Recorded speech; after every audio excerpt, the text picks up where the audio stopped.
ഇവിടുത്തെ ഒരു അപ്പാപ്പൻ കാളവണ്ടിയായിട്ട് കൂനമ്മാവിലേക്ക് പോയി. അയാളുടെ ഭാര്യ വീട്ടിലേക്ക് പോയതാ. അപ്പോൾ അവിടെ ഒരു ആശാരി ഇരുന്നിട്ട് സ്റ്റാച്ചു കൊത്തണം. അപ്പോൾ പറഞ്ഞു, എനിക്ക് ഇതേമാതിരി സ്റ്റാച്ചു കൊത്തി തരാമോ എന്ന് ചോദിച്ചു. പുള്ളി ഒരു കടലാസ് രൂപം എന്തോ കൊടുത്തെന്ന് പറയണേ. കേട്ടുകളി ഉണ്ടോ. ഒരു 4-5 മാസം എടുത്തിട്ട് ഈ ഉണ്ണിയുടെ രൂപം കൊത്തി കൊടുത്തു.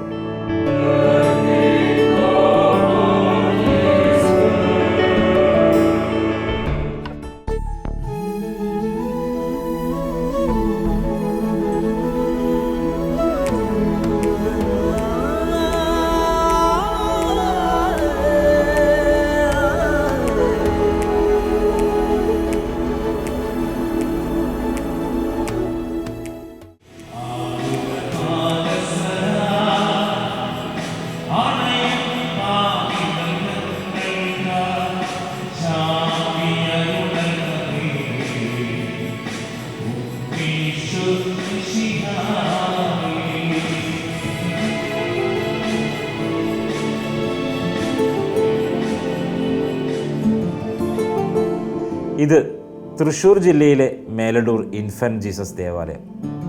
പിൽഗ്രിം ഓഫ് ഹോപ്പ് എന്ന സന്ദേശവുമായി കുഞ്ഞുങ്ങളുടെ രക്ഷകനായ ഉണ്ണീശോയുടെ ദേവാലയം. ആത്മീയതയുടെയും വിശ്വാസത്തിൻ്റെയും ഭക്തിയുടെയും പ്രതീക്ഷയുടെയും പ്രകാശം നിറഞ്ഞ ഈ ദേവാലയം മധ്യ കേരളത്തിലെ വിശ്വാസികളുടെ തീർത്ഥാടന കേന്ദ്രമാണ്.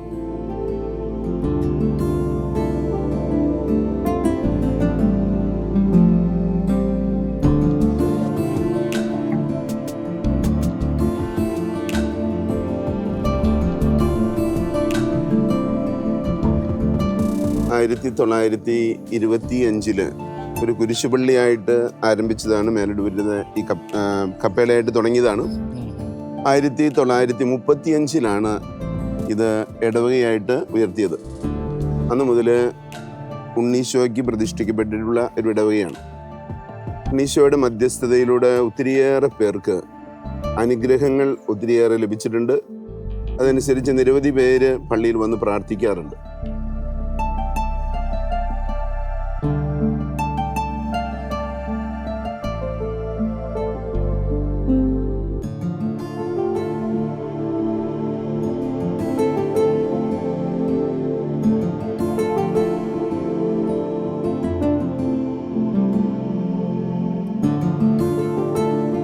ആയിരത്തി 1950-60 കാലഘട്ടങ്ങളിലൊക്കെ ഒരു ജനുവരി മാസമാകുമ്പോഴേക്കും വസൂരി എന്ന് പറഞ്ഞ രോഗം മിക്കവാറും എല്ലായിടത്തും പടർന്നു പിടിക്കും. അങ്ങനെ ഒരു 1960 ഫെബ്രുവരി മാസമൊക്കെ ആയപ്പോഴേക്കും 23 പേര് വസൂരിയായിട്ട് മരിച്ചു. അത് എല്ലാ ജാതിക്കാരുമുണ്ട്. അങ്ങനെ നമ്മുടെ ഇടവകയിൽപ്പെട്ട ആൾക്കാരും ഈ അക്രൈസ്തവരായിട്ടുള്ള ആൾക്കാരും കൂടി ചേർന്ന് പള്ളിയിൽ വന്നിട്ട് ഒരു അപേക്ഷ വയ്ക്കുകയാണ്. ഈ ഉണ്ണീശോയുടെ രൂപം, അതുപോലെ സെയിൻറ്റ് സെബാസ്റ്റ്യൻ്റെ രൂപം ഇടവക അതിർത്തിയിൽ മൊത്തം പ്രദക്ഷിണമായിട്ട് പിന്നെ നമ്മൾ കൊണ്ടുപോകണം എന്നുള്ളൊരു അപേക്ഷ വെച്ചു. അങ്ങനെ ഈ ഇടവകേനെ 3 ഭാഗമായിട്ട് തിരിച്ചു. ഓരോ ദിവസം ഓരോ ഏരിയയിൽ കൊണ്ടുവന്നിട്ട് ഉണ്ണീശോയുടെ രൂപം, സെബസ്ത്യാനോസ് ഉണ്ണാളുടെ, ഗീവർഗീസ് ഉണ്ണാളുടെ 3 രൂപം രാവിലത്തെ കുർബാന കഴിഞ്ഞതിന് ശേഷം ഇവിടുന്ന് ആഘോഷമായിട്ട് എല്ലാവരും പ്രദക്ഷിണമായിട്ട് കൊണ്ടുപോയി ഓരോ ഭാഗത്തിങ്ങനെ നടന്ന് ഈ 3 ദിവസം കൊണ്ട് കംപ്ലീറ്റ് ഏരിയ കവർ ചെയ്തു. അങ്ങനെ അതിന് ശേഷം ഒരു കുഞ്ഞു പോലും ഇവിടെ വസൂരി വന്നും മരിച്ചിട്ടില്ല. അത് ഇന്നൊരു 70 വയസ്സ് പ്രായമുള്ള ആൾക്കാർക്ക് കൃത്യമായിട്ട് ഓർമ്മ കിട്ടുന്നത്. നമ്മളിപ്പോൾ ഐതിഹ്യമോ അല്ലെന്നുണ്ടെങ്കിൽ കേട്ടുകേൾവിയൊന്നും അല്ല.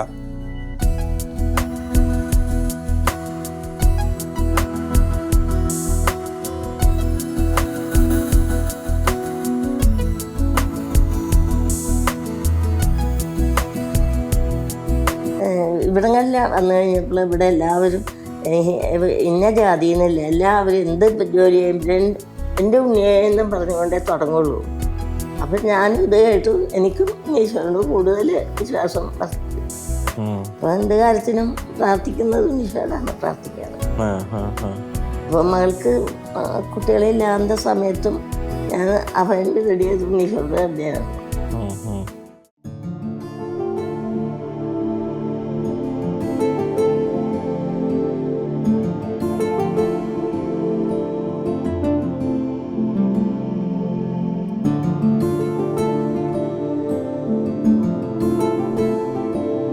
6 വയസ്സുള്ളപ്പോൾ എന്നോട് പള്ളിയിൽ കൊണ്ടുപോയി ആ നടയിരുത്തി. അന്ന് കാലത്തൊരു നടയിരുത്തലില്ലേ, നടയിരുത്തി. മാത്യാശാൻ്റെ മുൻവശത്താണ്. അടിമ സോറി നടയല്ല അടിമയിരുത്ത. അത് കഴിഞ്ഞ് മാത്യാശൻ എന്ന് പറഞ്ഞ ഒരാളുണ്ടായിരുന്നു അവിടെ. അച്ഛനേക്കാളും പ്രമാദമാണ്. പുള്ളിനെ ജീവിതത്തിൽ മറക്കാൻ പറ്റില്ല. ഞാൻ ഏറ്റവും ആദരിക്കുന്ന ആളാണ്. മതം എന്താണ്, ക്രിസ്തു എന്താണ്, അത് ആരാണ്, അവ ആരാണ്, പള്ളി എന്താണ്, പട്ടക്കാരൻ എന്താണെന്നൊക്കെ ഉള്ളത് ഞങ്ങൾക്ക് പറഞ്ഞു തന്നത്. അങ്ങനെ 46 ഇവിടെ തിരുപാല സഖ്യം മാതിരി, ഇന്നത്തെ തിരുപാല സഖ്യത്തിന് പകരം അന്ന് CC എന്ന് പറഞ്ഞൊരു സംഘടന ഉണ്ടായിരുന്നു. അന്ന് ഞങ്ങൾ 7 പേരെ കൊണ്ടാണ് അതിൽ മെമ്പേഴ്സുള്ളൂ. ഒന്ന് സീറ്റ് ചെറിയാക്കോ ആയാലും മെമ്പറാണ്, ജോസ് ഫ്രണ്ടൊക്കെ. അങ്ങനെ ഞങ്ങൾക്ക് ചുവന്ന പീത്തയൊക്കെ തന്നിട്ട് ഒരു സംഘടന ഉണ്ടായിരുന്നു. അന്ന് ഞങ്ങളെ പഠിപ്പിച്ച പാട്ട് ഇന്ന് എനിക്ക് ഓർമ്മയുണ്ട്. അച്ഛൻ കൊച്ചു കൊച്ചു ബാലരെ, ക്രിസ്തുനാഥ യോദ്ധരെ, മാർച്ച് ചെയ്തു പോകണം പോർക്കളത്തിലേക്ക് നാം, ക്രിസ്തു ക്രൂശുമേന്തിയ പോയിടുന്നു മുന്നിലായി, ശക്തിയാർന്നു ധീരരായി മാർച്ച് ചെയ്തു പോകണം. ഇത് 1947 ഞങ്ങൾ ആദ്യമായിട്ട് പഠിക്കുന്ന പാട്ടാണ്.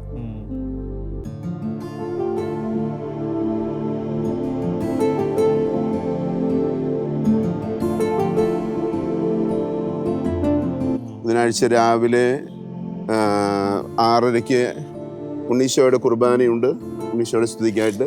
കൂടാതെ 10:30 പ്രത്യേകമായിട്ട് ഉണ്ണീശോയുടെ സ്തുതിക്കായിട്ടുള്ള കുർബാനയും തുടർന്ന് നൊവേനയും ലതീനും ആരാധനയും നടത്തുന്നുണ്ട്. അതിന് ഈ പ്രദേശത്തുള്ള ചുറ്റുപാടുമുള്ള ഇടവകളിൽ നിന്ന് ഒത്തിരിയേറെ പേര് വരാറുണ്ട്.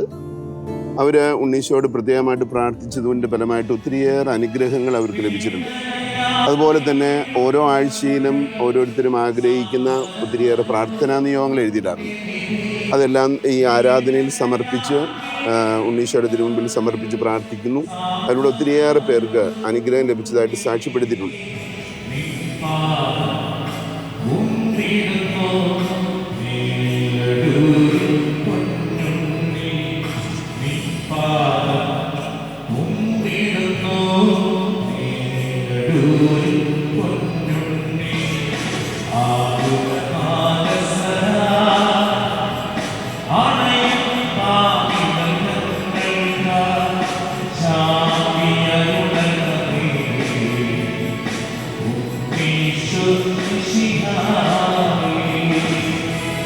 ഈ സ്ഥലം കിട്ടിക്കുന്നതിനെ പറ്റി പറഞ്ഞ് കേട്ടേക്കണത്, ഇവിടെ ഒരു മന ഉണ്ട്, മംഗലപ്പള്ളി മന എന്ന് പറയും, പുഴവെള്ള മന.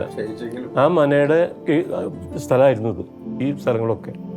അപ്പം അന്ന് അവിടെ ഒരു കാര്യസ്ഥൻ ഉണ്ടായിരുന്നു, ഇവിടുത്തെ ഒരു അപ്പാപ്പനായിരുന്നു, ഈ നാട്ടിലുള്ള ഒരു അപ്പാപ്പൻ.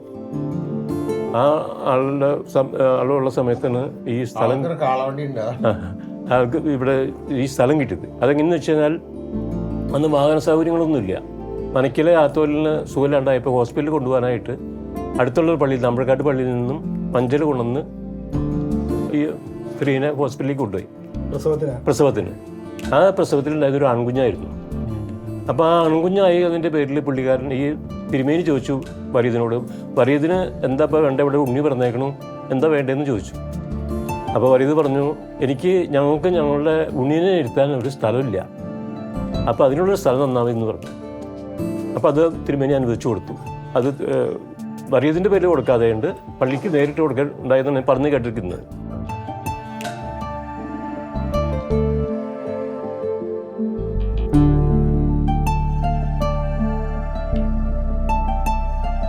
ആയിരത്തി 1925 ഇവിടെ കുരിശുപള്ളി സ്ഥാപിച്ചത്. 35 ഇത് ഇടവകയായിട്ട് തൃശ്ശൂർ രൂപതയുടെ കീഴിൽ ഇടവകയായിട്ട് ഉയർത്തപ്പെട്ടു. അതിനുശേഷം പിന്നെ ഇവിടെ സ്ഥിരമായിട്ട് നമുക്കൊരു വികാരിച്ചനെ കിട്ടിയതാണ് ജോർജ് മാളിയേക്കൽ എന്ന് പറഞ്ഞ അച്ഛൻ.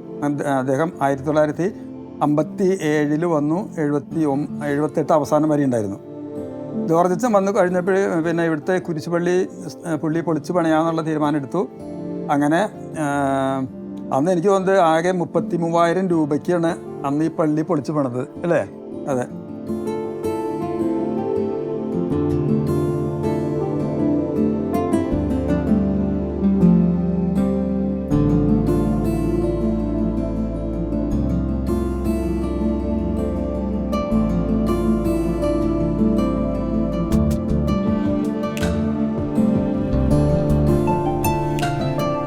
അതുപോലെ തന്നെ ഈ ബുധനാഴ്ചകളിലെ പ്രാർത്ഥനാ നിയോഗങ്ങൾക്ക് നാനാജാതി മതസ്ഥരായിട്ടുള്ള മനുഷ്യർ വന്ന് പ്രാർത്ഥിക്കാറുണ്ട്.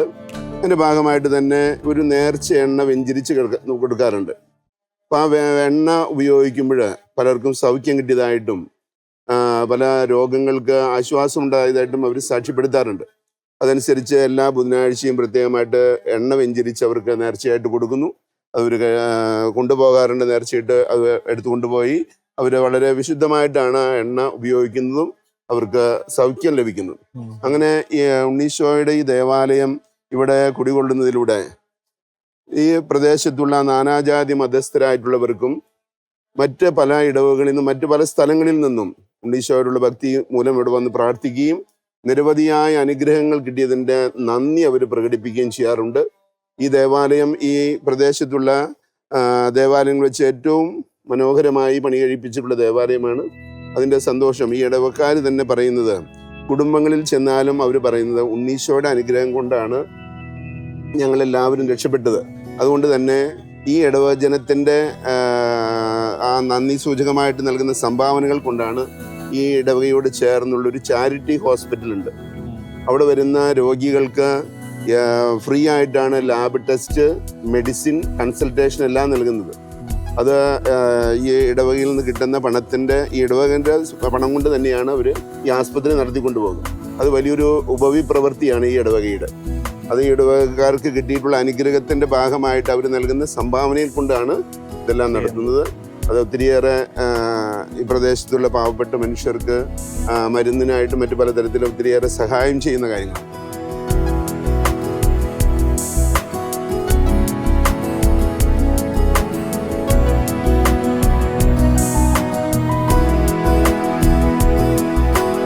മടകപ്പള്ളിയുടെ മധ്യസ്ഥാണ് ഉണ്ണീശോ. അപ്പോൾ ഉണ്ണീശോയുടെ ഒരു പ്രത്യേക സാന്നിധ്യവും അനുഗ്രഹവും ഒക്കെ ഈ നാട്ടിലെ കുടുംബങ്ങൾക്ക് ഉണ്ടായിട്ടുണ്ട്. അവരെല്ലാവരും എന്തു പറഞ്ഞാലും ഞങ്ങളുടെ ഉണ്ണി ഞങ്ങൾക്ക് തന്ന ഒരു അനുഗ്രഹം, ഞങ്ങളെ കാത്തു സംരക്ഷിച്ചു, ഉണ്ണിയാണ് ഇതെല്ലാം തന്നത്, അങ്ങനെയുള്ളൊരു നല്ലൊരു മനോഭാവം ഈ നാട്ടിലെ ആളുകൾക്കുണ്ട്.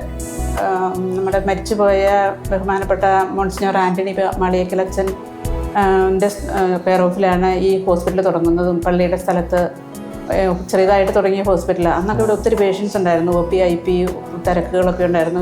നിലത്ത് പോലും ഞങ്ങൾ പേഷ്യനെ കിടത്തിയിട്ടുണ്ട്. പക്ഷേ എന്നാലും ആളുകൾക്ക് ഭയങ്കര പോത്തുശ്ശേരി, കൊരട്ടി എന്നൊക്കെ ആൾക്കാർ വരുന്നുണ്ട് നമ്മുടെ ഈ ആശുപത്രിയിലേക്ക്.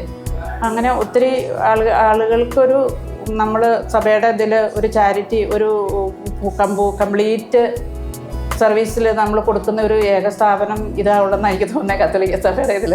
ഇത്രയും മെഡിസിൻ കാര്യങ്ങളൊക്കെ ആയാലുവേ നല്ലൊരു എക്സ്പീരിയൻസ് ആണ്. ആളുകളെ സംബന്ധിച്ച് നമുക്കും എന്തെങ്കിലും ചെയ്തെന്നുള്ളൊരു സംതൃപ്തി തോന്നുന്നുണ്ട്.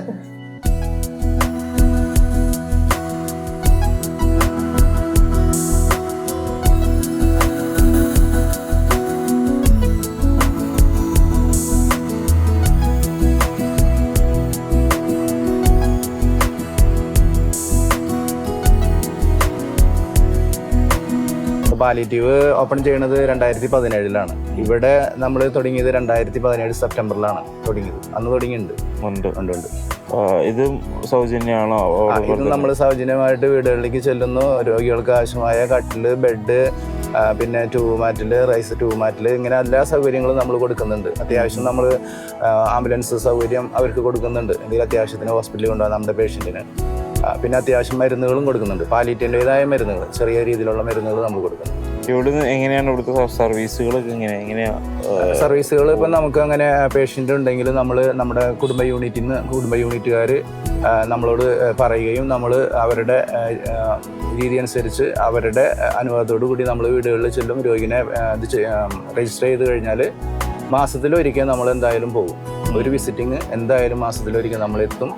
പിന്നെ രോഗിക്ക് എന്തെങ്കിലും എമർജൻസി വന്നു കഴിഞ്ഞാലും നമ്മൾ പോയി ചെയ്തു കൊടുക്കും.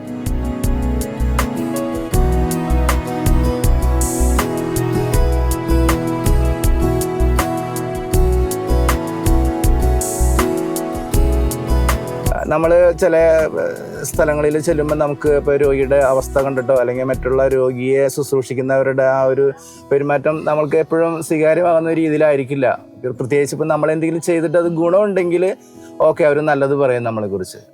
അവർക്ക് ഒരു നെഗറ്റീവായിട്ട് ഒരു ഫീലിംഗ് വന്നു കഴിഞ്ഞാൽ പിന്നെ നമ്മളെല്ലാം ചെയ്തത് നമുക്ക് ഉണ്ടാവില്ല. പിന്നെ അവർ ഓപ്പോസിറ്റേ പറയുള്ളൂ. അപ്പം നമുക്ക് ആകെ ഒരു ആശ്രയം ഉണ്ണീശോ തന്നെയുള്ളൂ. നമ്മളതങ്ങനെ ചെയ്തിട്ട് നമുക്ക് ഇതിങ്ങനെ വന്നല്ലോ എന്നുള്ള ഒരു വിഷമത്തിൽ പിന്നെ അങ്ങനെ ആ കാര്യം അങ്ങനെ സോൾവ് ആയി പോകും. പിന്നെ അവർക്ക് തന്നെ അത് മനസ്സിലായിക്കോളും. നമ്മുടെ ഭാഗത്തുനിന്നുണ്ടായ തെറ്റുകളൊന്നല്ല, അത് സ്വാഭാവികമാണ്, രോഗിയുടെ അവസ്ഥ അതായിരുന്നു എന്നുള്ള കാര്യം അവർ തന്നെ കണ്ടെത്തി അവർ തന്നെ സോൾവ് ചെയ്തോളും പ്രശ്നം. അങ്ങനെയൊന്നും സംഭവിച്ചിട്ടില്ല. സംഭവിക്കും എന്നല്ലെങ്കിൽ നമുക്കൊരു മാനസിക വിഷമം, അവരുടെ മുഖം ഭാവം കാണുമ്പോൾ നമുക്കൊരു വിഷമം ഉണ്ടല്ലോ. നമ്മൾ ഇത്രയൊക്കെ ചെയ്തിട്ട് നമുക്കതിന് ഒരു നെഗറ്റീവ് ഫീലിംഗ് ആണ് വരുന്നത് വെച്ചിട്ടുണ്ടെങ്കിൽ അപ്പം നമുക്ക് പിന്നെ പറയാനുള്ളത് ഉണ്ണീശോട് മാത്രമേ ഉള്ളൂ. അത്രേ ഉള്ളൂ. അങ്ങനെ തന്നെയാണ്.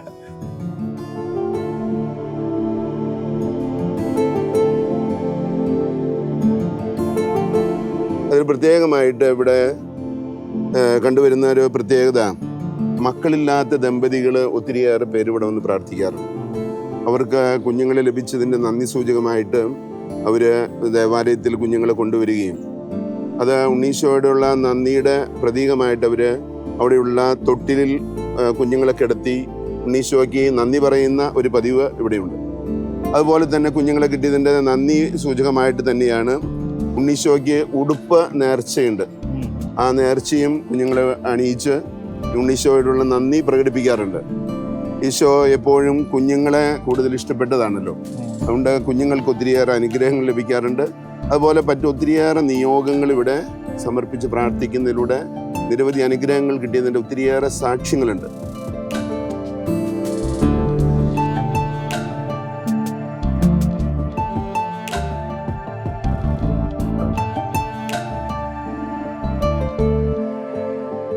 മകൾക്ക് 7 വർഷമായിട്ട് കുട്ടികൾ ഉണ്ടായിരുന്നില്ല. അപ്പോൾ അവർ പല പല ചികിത്സകളും കാര്യങ്ങളും ഒക്കെ നടത്തി ഉണ്ടായി. 2 മാസം 3 മാസമൊക്കെ ആകുമ്പോൾ അബോഷനായി പോകണം, കിട്ടണില്ല. അപ്പം പിന്നെ ഉണ്ടായി കഴിയുമ്പോൾ ഇനി ഇത് പോകുമോ എന്നുള്ളൊരു പേടിയായിരുന്നു. അപ്പോൾ ഉണ്ണീശോ ശരണപ്പെട്ട് ഞാനവിടെ ഈ തൊട്ട് നേർച്ചതാരെയും പ്രാർത്ഥിക്കുകയും ഒക്കെ ചെയ്തു. അവിടെ അന്ന് പ്രാർത്ഥിച്ച് ഞാൻ ഉണ്ണീശോയ്ക്ക് ഒരു തൊട്ടിൽ നേർന്നു. തൊട്ടിൽ അവിടെ സമർപ്പിച്ചു. അവിടെ പള്ളിയിലെ തൊട്ടിൽ കൊടുത്ത ടീച്ചറാണ്. അതെ. അന്ന് വെളുപ്പിന് ഒരു നൊവേനയൊക്കെ ഉണ്ടായിരുന്നുള്ളൂ. ഇന്നത്തെ പോലെ വലിയ നൊവേനകളൊന്നും ഉണ്ടായിരുന്നില്ല. അപ്പൊ രാവിലെയുള്ള ഒരു നൊവേന ആഘോഷമായതൊന്നും ഉണ്ടായിരുന്നില്ല. എല്ലാ ദിവസവും നൊവേനയല്ലും. ഇവിടെ ഞാൻ വീട്ടിലും നൊവേന മുടക്കാറില്ല. എല്ലാ ദിവസവും ചെല്ലാറുണ്ട് ഇപ്പോഴും. അപ്പൊ അന്ന് അങ്ങനെയാണ് തൊട്ട് കൊടുത്തതൊക്കെ? അതെ, അങ്ങനെ കൊടുത്തത്.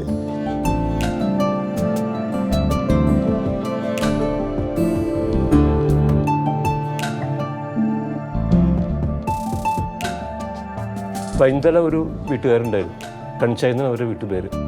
അവിടുത്തെ ഒരാൾക്ക് ആദ്യത്തെ 3-5 പേര് പെൺമക്കളായിരുന്നു. ഒരു ആൺകുട്ടി ഉണ്ടാകാൻ വേണ്ടി ആൾ ഇങ്ങനെ പ്രാർത്ഥിച്ചു. എന്നിട്ട് ആ ആൾക്കൊരു ആൺകുട്ടി ഉണ്ടായി. ആൺകുട്ടി ഉണ്ടായി കഴിഞ്ഞപ്പോൾ അന്ന് തുടങ്ങി പുള്ളി ഒരു വർഷത്തേക്കുള്ള വെളിച്ചെണ്ണ എല്ലാ മാസവും ആൾ ഇവിടെ കൊടുത്തയക്കും. ആ വെളിച്ചെണ്ണ ഇവിടെ ഈ കടാവിളക്കിൽ ഒഴിച്ചിരുന്നത്. അന്ന് തുടങ്ങി ആൾ മരിക്കുന്നവരേക്കും എല്ലാ വർഷവും പെരുന്നാളിന്ന് അവർ കാളവണ്ടിയിൽ ഇവിടെ വരും. ഇവിടെ വന്നിട്ട് അച്ഛൻ്റെ അടുത്ത് വന്നിട്ട് ഊണ് കഴിച്ചിട്ട് പോവുക.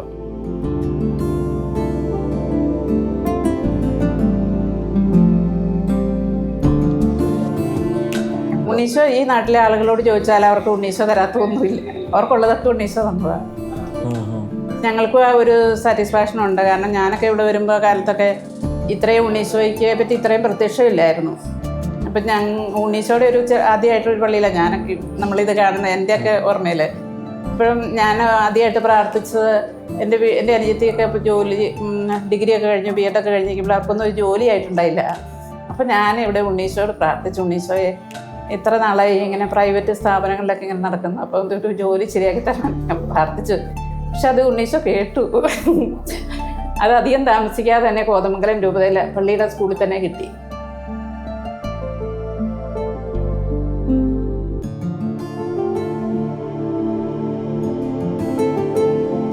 ഇവിടെ നേർച്ചകളുള്ളത്, ഒന്ന് ആട്ടുതൊട്ടിലിൽ കുഞ്ഞിനെ കിടത്തി നേർച്ചയായിട്ട് അവർ നന്ദി പറയാറുണ്ട്.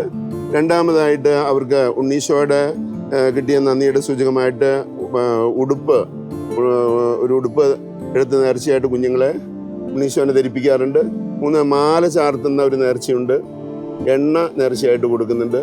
ഈ കാര്യങ്ങളെല്ലാം കഴിഞ്ഞു കഴിഞ്ഞാൽ ഇവിടുത്തെ ബുധനാഴ്ചത്തെ കുർബാന കഴിയുമ്പോൾ എല്ലാവർക്കും നേർച്ച ചോറും ഭക്ഷണമായിട്ട് കൊടുക്കുന്നുണ്ട്. അത് കഴിച്ചിട്ടാണ് ഇവിടെ വരുന്നവർ പോകാറ്.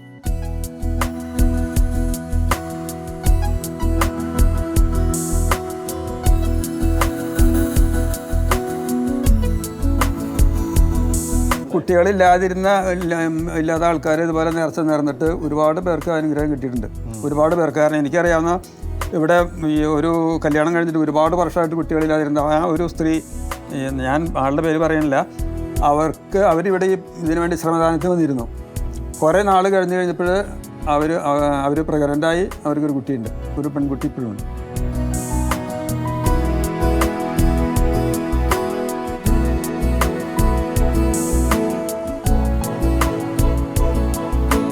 ഞങ്ങളുടെ ഒരു സിസ്റ്ററിൻ്റെ നാത്തൂന് എന്താ പറയുക, ആമവാദമായിരുന്നു. ചെറുപ്പമായിരുന്നു, ഒരു 38 വയസ്സൊക്കെ ഉണ്ടായിരുന്നുള്ളൂ അന്ന്. എന്നിട്ട് അത് അങ്ങനെ ചികിത്സിച്ചിട്ടൊന്നും കുറയാണ്ട് ഇങ്ങനെ കിടക്കുന്ന സമയത്താണ് ഞങ്ങളിവിടെ, ഞാനും ആ സിസ്റ്റർ ഒരേ ടൈമിൽ ഇവിടെ ഉണ്ടായിരുന്നവരാ. അപ്പോൾ ആ സിസ്റ്ററും പ്രാർത്ഥിച്ചു, ആമവാദം സുഖപ്പെട്ടു. ഇപ്പോൾ ആൾ ഓക്കെ ആയിട്ട് നടക്കുന്നു. ഇപ്പം എന്നല്ല, അന്ന് കുറേ വർഷങ്ങൾക്ക് മുമ്പാണിത്. അപ്പം ഞങ്ങൾ എന്നിട്ട് ഈ പള്ളിയിൽ വന്ന് പറയുകയും ചെയ്തു, ഉണ്ണീശോയുടെ നാമത്തിൽ കിട്ടിയ ഒരു അനുഗ്രഹമായത്, ഉണ്ണീശോ തന്ന അനുഗ്രഹം എന്ന് പറഞ്ഞ് ഞങ്ങൾ പറയാറുണ്ടായിരുന്നു. അത് പിന്നെ അല്ല, ഓരോരുത്തർ ഇങ്ങനെ ഓരോ അനുഗ്രഹങ്ങൾ കിട്ടിയതായിട്ട് അവർ പറയും.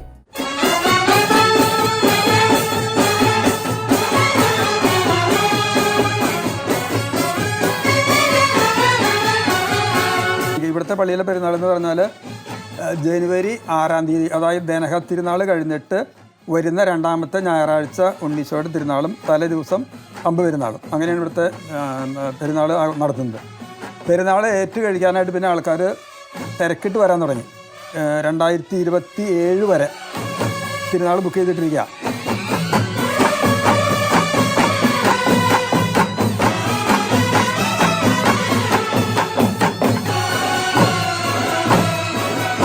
ഞാൻ 1976 ഇവിടെ പെരുന്നാൾ കഴിച്ചു.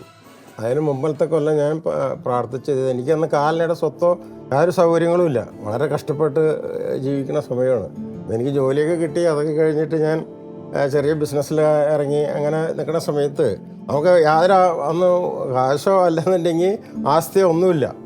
പക്ഷെ ഞാൻ ഈ പെരുന്നാൾ 76 പെരുന്നാൾ ഞാൻ അന്ന് ജോറച്ചനാണ് പെരുന്നാൾ ഏറ്റിട്ട് ഇങ്ങനെ പലതും ചെയ്തു. അന്ന് ഒരു 25,000 രൂപ ആണെങ്കിലും വേണം പെരുന്നാൾ കഴിക്കാൻ. ഞാനങ്ങനെ പ്ലാനൊക്കെ ഇട്ടൊരു പെരുന്നാൾ കഴിക്കാൻ നേർന്നു. പെരുന്നാളിൻ്റെ ആ സമയം വന്നു. എൻ്റെ അടുത്ത് അന്ന് 10,000 രൂപയേ ഉള്ളൂ. അപ്പോൾ എനിക്ക് കമ്പനിയിൽ നിന്ന് ഒരു ചെക്ക് കിട്ടാനുണ്ട്, അത് കൊണ്ടുവന്നാൽ അവിടെ പെരുന്നാൾ കഴിക്കാൻ പറ്റുള്ളൂ. ആ സ്ഥിതിയിലാണ്. അങ്ങനെ ഞാൻ ഒരു 15 ദിവസം നോയമ്പൊക്കെ എടുത്ത് വളരെ ഞങ്ങളുടെ കുടുംബമൊക്കെ പ്രാർത്ഥിച്ച് വല്ലാതെ പ്രാർത്ഥിച്ചിട്ടാണ് ഈ പെരുന്നാളിന് ഒരുക്കിയത്. അത് കഴിഞ്ഞപ്പോൾ കൊണ്ട് അന്ന് മരുന്ന് തീർന്നു. ഇവിടെ ഇതിനുള്ള മരുന്ന് തീർന്നു. വെടിമരുന്ന് ഈ വൈകുന്നേരം അല്ല, അന്ന് കൊടിയേറ്റ് കഴിഞ്ഞാൽ കാലത്തും ഉച്ചയ്ക്കും വൈകുന്നേരം പള്ളിയിൽ വെടിവെക്കുന്ന സമയത്ത് എൻ്റെ ഒരു ചേട്ടൻ പറഞ്ഞു, എടാ മരുന്ന് തീർന്നു പറഞ്ഞു. ഞാൻ ആകെ പേടിച്ച് ആ ഫ്രണ്ടിലിരുന്ന് ഞാൻ കരഞ്ഞുപോയി. എൻ്റെ ഉണ്ണീശോ, ഞാനീ പെരുന്നാളത്ത് കഴിക്കാമെന്ന് വിചാരിച്ചൊക്കെ നേർന്നിട്ട് മരുന്ന് തീർന്ന് ആകെ മോശമാകുമല്ലോ എന്ന്. അങ്ങനെ വിചാരിച്ചിട്ട് ഞാനിങ്ങനെ എൻ്റെ കണ്ണിൽ നിന്ന് കണ്ണീര് വന്നു. ഞാനങ്ങനെ ഇരിക്കുമ്പോൾ എൻ്റെ അപ്രതീക്ഷിതമായിട്ട് എൻ്റെ ഫാദറിൻലോ വന്നിരിക്കുന്നു ടാക്സിയിൽ. പുള്ളി അപ്പോൾ വാൽപ്പാറയെന്ന പുള്ളി ഇവിടെ വന്നേ. ടാക്സിയിൽ വന്നിട്ട് പോക്കറ്റിൽ നിന്ന് ഒരു 5,000 രൂപ എടുത്ത് എൻ്റെ കയ്യിൽ തന്നു. എന്താടാ പെരുന്നാളല്ലേ ഇരിക്കട്ടെ എന്നും പറഞ്ഞ് ഞാൻ ആകെ ഭയങ്കരമായിട്ട് ഇതായിപ്പോയി. ഇത് കഴിഞ്ഞ് പെരുന്നാൾ ഏറ്റവും ഭംഗിയായിട്ട് കഴിക്കാൻ പറ്റി. ആകെ കഴിഞ്ഞ് 20,000-21,000 രൂപയോളം ചിലവാക്കി. കംപ്ലീറ്റ് ചിലവുകളൊന്നും സൊഡാലിറ്റിക്കാരും CSCക്കാരും സംഘടനകളും എല്ലാവരും കൂടിയാണ് ഇവിടുത്തെ ചിലവുകളൊക്കെ നടത്തിയത്. അങ്ങനെ 21,000 രൂപയിലേക്ക് അതുവരയ്ക്കും നടത്തിയാൽ ഏറ്റവും ഭംഗിയായിട്ട് പെരുന്നാൾ കഴിച്ചു. ഇത് കഴിഞ്ഞ് ഒരു 300 രൂപ മറ്റോ ബാലൻസ് ഉണ്ടായിരുന്നു. ഇതും കൊണ്ട് ഞാൻ വാൽപ്പാറ പോയിട്ടാണ് എൻ്റെ വീടിന് സ്ഥലം മേടിച്ചത്. അത് 250 രൂപ കൊടുത്ത അന്ന് 10 സെൻറ്റ് സ്ഥലം കിട്ടുമായിരുന്നു. അത് വാങ്ങിച്ചത്. ഇന്നിപ്പോൾ ദൈവം സഹായിച്ച് 10-40 കോടി രൂപയുടെ സ്വത്ത് അതിന് ശേഷം ഉണ്ടാക്കി. ഇതൊക്കെ ഉണ്ണിയുടെ ഒരു അനുഗ്രഹം എന്ന് ഇപ്പോഴും ഞാൻ വിശ്വസിക്കുന്നുള്ളൂ.